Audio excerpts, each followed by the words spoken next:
Where the North has its honor and the South its chivalry, the Iron Islands has its strength. We call ourselves the Ironborn, and we are warriors feared throughout the Seven Kingdoms. Or so we used to be. Unlike their mainland cousins, the first men of the Iron Islands never bowed to the old gods. Theirs was the drowned god, who made the Ironborn to reave and sack and write their names in salt, steel, and song, that his enemy, the Storm God, could not wash away. We raised our kings from our own ranks, and used beaten foes as thralls to work our mines and farm our land. Or as salt wives, if a woman was pretty enough. Such was the old way, and while we followed it, we held sway wherever the waves were heard. When Aegon came demanding fealty, King Harren the Black ruled as far east as the Trident. Other kings like the Starks could kneel, but Harren was Ironborn, and the Ironborn must be beaten. In Harrenhal, he had the mightiest castle in Westeros, and the army to defend it. But Aegon did not intend a siege.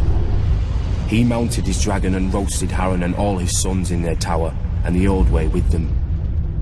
Because of Harren's defiance, Aegon pushed the Ironborn back to our islands and gave the Riverlands to the Tullys. But he did allow the Ironborn to choose who would lead them. House Greyjoy had always been one of the greatest houses of the Iron Islands. We trace our descent from the Age of Heroes and the legendary Grey King, who took a mermaid to wife and made war upon the Storm God for 1,000 years. Blessed by the Drowned God, the Grey King fought and slew Naga, the great sea dragon, and took her fire for his own.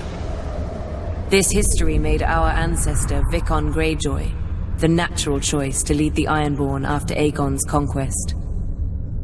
For 300 years, House Greyjoy ruled the Ironborn. We styled ourselves Lord of the Iron Islands, King of Salt and Rock, Son of the Sea Wind, Lord Reaper of Pike. In truth, we were thralls. Our people still chanted, "What is dead may never die." But the Old Way had died. Until the Targaryens followed their dragons into the grave, and our Lord Father, Balon Greyjoy, rose against the new king, Robert Baratheon. He seized our ancient crown and sent our Iron Fleet against the Lannisters at Lannisport, burning all their ships before any could weigh anchor. Though Robert and Eddard Stark would later defeat him, they understood us no better than Aegon. The Greyjoy sigil is the Kraken. What it grasped once, it will never surrender.